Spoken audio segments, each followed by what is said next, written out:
Good morning and welcome to my channel. ଆଜି ଆମେ ସକାଳୁ ସକାଳୁ ବାହାରି ପଡ଼ୁଛୁ କଟକକୁ ଯେହେତୁ ମୋ ସାଙ୍ଗ ଗୋଟେ ଆମକୁ ଡାକିଛି ମଟନ୍ ପାର୍ଟି ପାଇଁ। କିଛି ସମୟ ଗଲେ ଆମେ ପହଞ୍ଚିଯିବୁ ଆମ ସାଙ୍ଗ ଘରକୁ।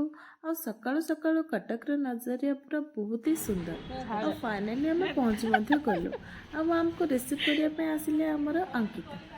ଆଉ ସିଏ ଟିକେ ମୋ ଭିଡ଼ିଓ କରିଦେଉଛି ବୋଲି ସେ ତାଙ୍କ ମୁହଁ ଲୁଚିବା ପାଇଁ ସେପଟେ କୁଆଡ଼େ ଅନେଇଛନ୍ତି ତାଙ୍କୁ ହିଁ ଜଣା। ଏଇଠି ଆମର ଆଉ ଗୋଟେ ସାଙ୍ଗ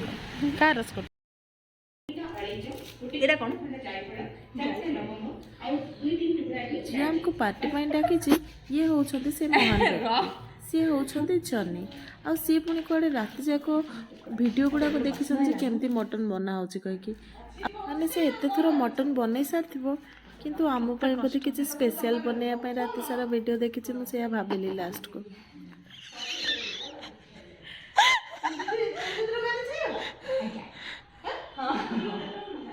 ଆଉ ଏଇଠି ଆମର ମଟନ୍ର ରେସିପି ମଧ୍ୟ ଷ୍ଟାର୍ଟ ହେଇଗଲାଣି। ଫାର୍ଷ୍ଟରେ ତେଲକୁ ଗରମ ହେଲା ପରେ ତେଜପତ୍ରଟା ପକା ହୁଏ। ଆଉ କ'ଣ ସେ ଆଗକୁ ଗଲା ମୁଁ ତ କିଛି ଜାଣିନି, କିନ୍ତୁ ଆପଣମାନେ ନିଜ ରେସିପି ଦେଖି ହସୁଛୁ।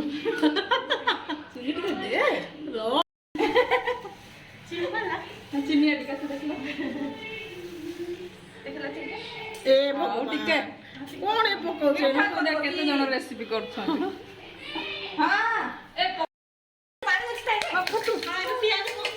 ପକେଇଦବା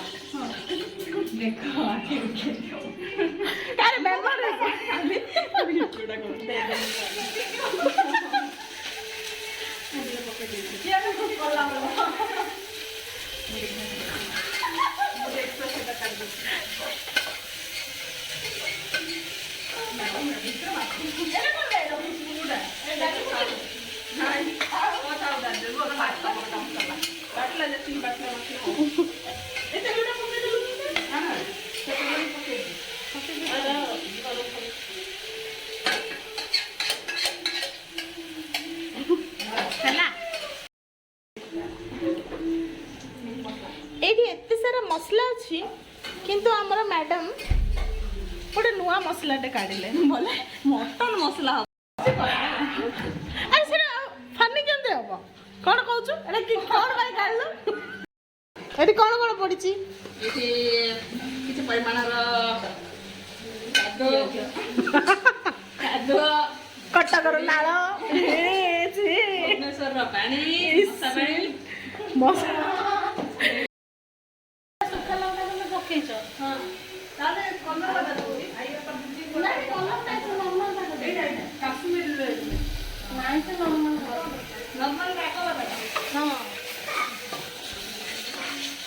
ତେଲ ପକେଇ ଆରେ ସେ ମଟନରୁ ବାହାରିବ।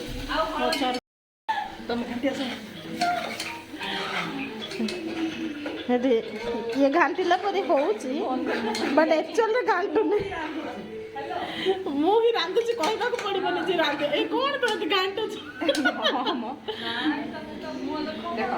ଆଉ ଇଏ ସେତେବେଳେ ଖାଲି ଫୋନରେ ହିଁ କଥା ହଉଛି। ମତେ ଲାଗୁଛି ଏଇଟା ଟିକେ ଟିକେ ହେଇ ଆସିଲାଣି, ଆଉ ଟିକେ ସମୟ ଲାଗିବ, ପିଆଜଟା ଟିକେ କଷି ହବ। ଓହୋ ହୋ। ୟାପରେ କ'ଣ ପଡିବ? ୟାପରେ ଏଠି ଆଡଭାଇସ୍ ନେଉଛନ୍ତି ଏକ୍ସପର୍ଟ ଟୁ। ସେ କଷା ହବ, ତାପରେ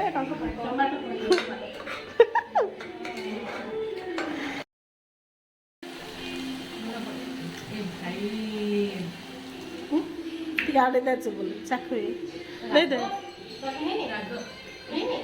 ହେଇଛି ଦେଇଛି।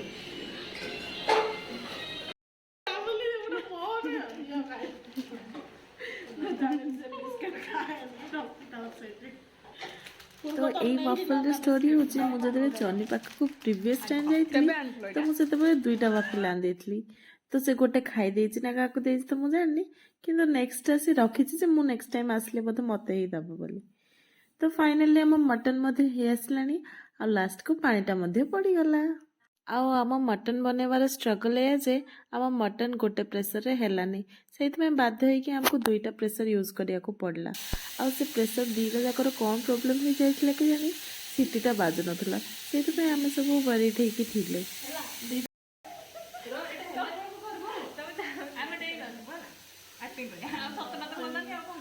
ତ ଏଇଠି ସିଟି ବାଜୁନି ବୋଲି ସମସ୍ତଙ୍କ ମନକୁ ଦୁଃଖରେ ଆମେ ଜଗିକି ବସିଛୁ ଯେ କେତେବେଳେ ସିଟିଟା ବାଜିବ ବୋଲି।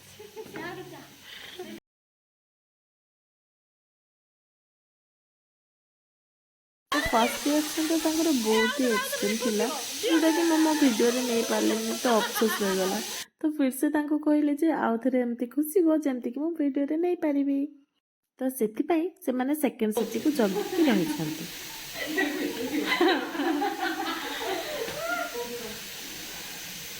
ହେଲା ବୋଧେ ଚାଲ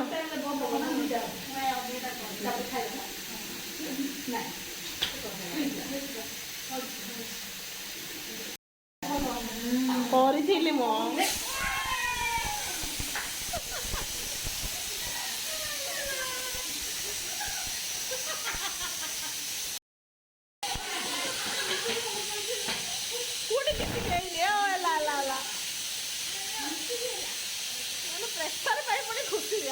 ଲୋକମାନେ ଭଗବାନ।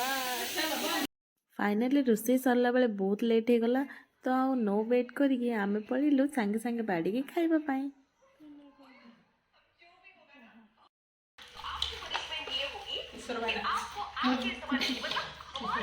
କିଶୋର ଭାଇନା ବାଡ଼ିବା ଲୋକ ଦେଖ ଟିକେ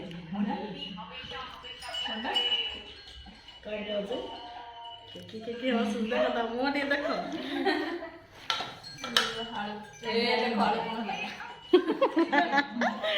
ବାଡ଼ିଦେଲି ଯା ଆଉ କଣ ବଢ଼ିଆ ହେଇଛି ଚୁଙ୍ଗୁଲି। ହଁ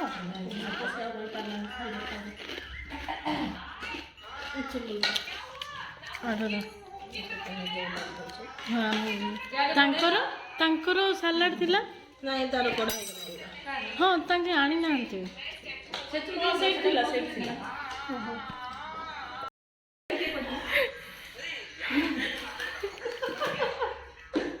କିଏ ଲଙ୍କା ଶୋଉନାହିଁ ତାର କିଛି ଆଳୁ ନାହିଁ ଖାଲି ପିସ୍ ଯାକ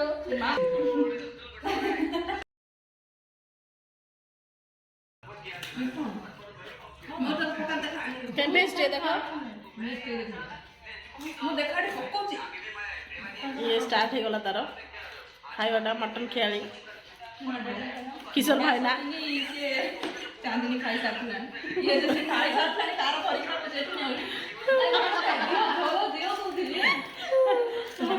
ଏଇଠି ଯେହେତୁ ସେ ତା ଘରଟାକୁ ବହୁତ ସୁନ୍ଦରରେ ସଜେଇଛି, ସେଇଟା ପାଇଁ ମୁଁ ମୋ ଭିଡ଼ିଓରେ ଟିକେ ନେଇଗଲି ସେ ସବୁ ଗୁଡ଼ାକ।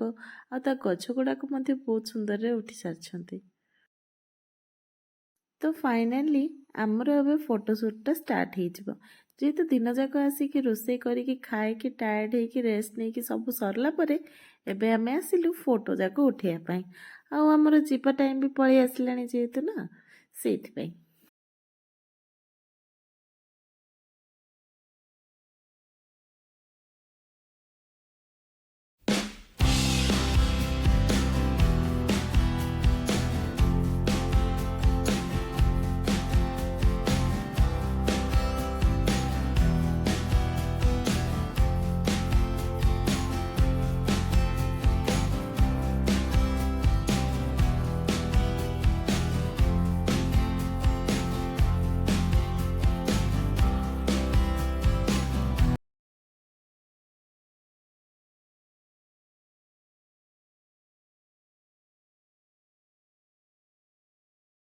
एक्चुअली थम्सअप आने ते वाली आप प्लान रिपोर्ट थी दिखाते लेकिन तो प्लास्टिक ग्लास यूज जाइए था तो मुझे ताको टिके गमत कर दोचे आओ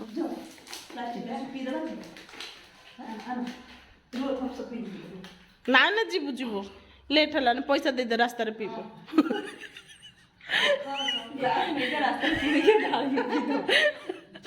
ହଁ ଚେସ୍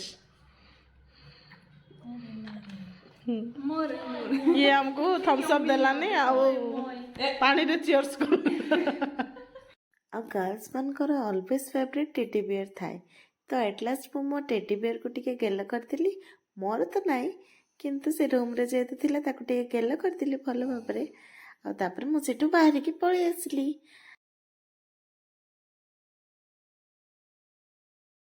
मु तो सेठी मटन टा खाई दे कि मो पेटटा पर बाहरी पड़ची आ मोर तो आजिर दिन बहुत ही बढ़िया गला आ